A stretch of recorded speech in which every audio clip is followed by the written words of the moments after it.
Hello my dear student. तो आपके अपने चैनल शिव क्लासेस में आपका स्वागत है।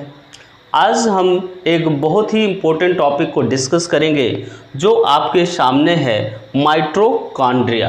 तो आज हम बेसिकली माइटोकॉन्ड्रिया के ऊपर डिस्कस करेंगे। तो इससे पहले अगर आप इस चैनल में आप पहली बार विजिट किए हैं तो वीडियो को लाइक और सब्सक्राइब करना है और साथ इसको शेयर करना नहीं भूलना है, ओके। क्योंकि हम ऐसे ही जितने भी हमारे एग्ज़ाम से रिलेटेड जितने भी टॉपिक्स हैं हम यहाँ पे डिस्कस करते हैं, तो आपको इनको ज़्यादा से ज़्यादा इनको शेयर करना है वीडियो को, और इनको एंड तक देखना है, ठीक है, इसको लास्ट तक देखना है। तो स्टार्ट करते हैं। तो देखते हैं कि जो हमारा माइटोकॉन्ड्रिया है, तो माइटोकॉन्ड्रिया एक यूकैरियोटिक कोशिका होती है, ठीक है।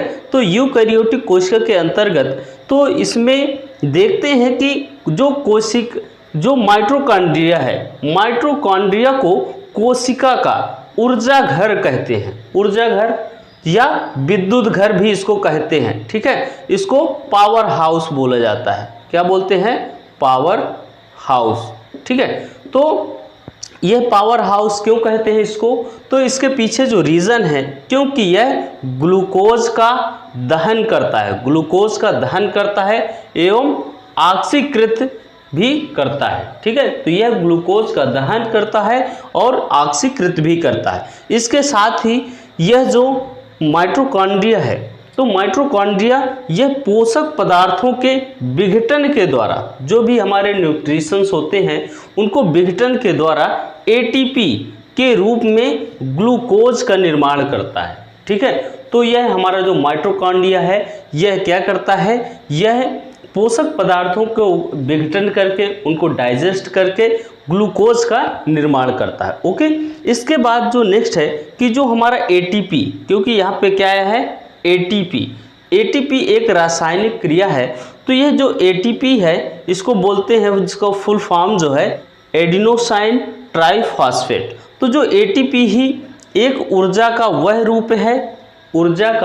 रूप है जिससे कोशिकाएं उपयोग में लाई जा सकती हैं। तो एटीपी क्या करता है? जो भी हमारी सेल्स होती हैं, एक्टिव सेल्स होती हैं, उनको ये यूज में लाता है, ठीक है। इसलिए इसे एटीपी को एनर्जी कॉइन के रूप में भी जाना जाता है। बहुत ही इंपॉर्टेंट है दोस्तों, किसके नाम से जाना जाता है? एनर्जी कॉइन के रूप में, ऊर्जा मुद्रा के रूप में जाना जाता है। इसके साथ ही माइटोकॉन्ड्रिया शब्द का जो सबसे पहले प्रयोग किया तो बेंडा नामक साइंटिस्ट ने किया था, तो इसलिए इन्हें इनका खोजकर्ता भी कहा जाता है। तो बेंडा नामक वैज्ञानिक को माइटोकॉन्ड्रिया का खोजकर्ता भी कहा जाता है।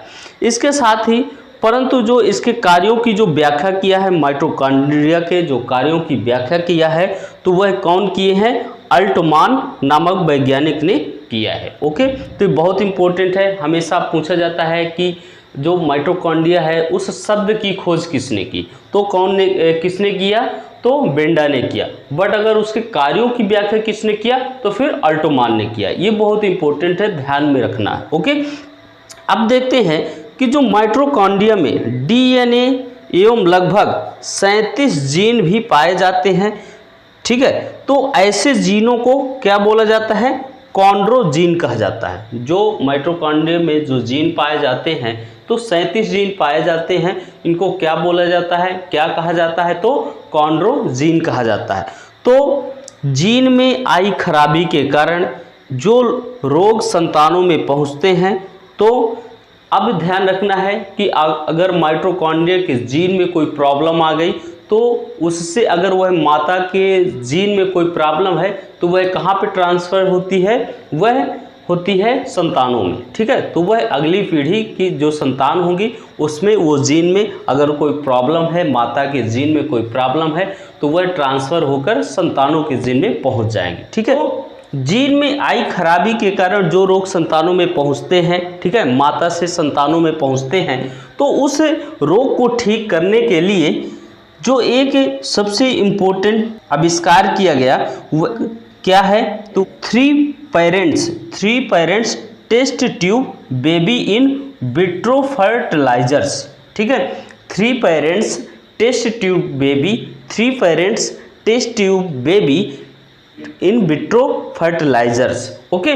तो इसके द्वारा यह एक आविष्कार किया गया जिसमें जो जीन में अगर कहीं पे प्रॉब्लम आ रही है तो वह उसको ठीक किया जा सकता है। ठीक है, तो माइटोकॉन्ड्रिया के डीएनए का तुलनात्मक रूप से जो अध्ययन किया जाता है उसको क्या बोला जाता है?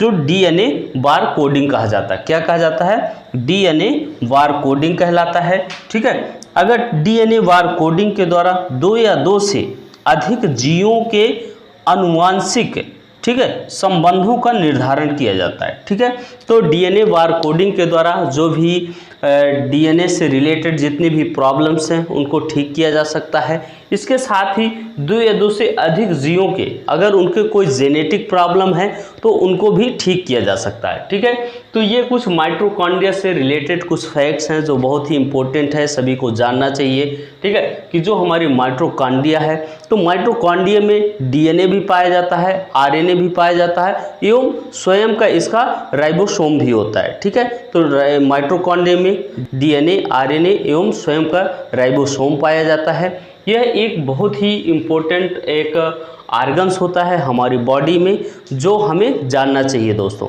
तो मुझे आशा है ये आपको समझ में आएगा। ठीक है, तो दोस्तों मिलते हैं नेक्स्ट क्लास में। Thank you.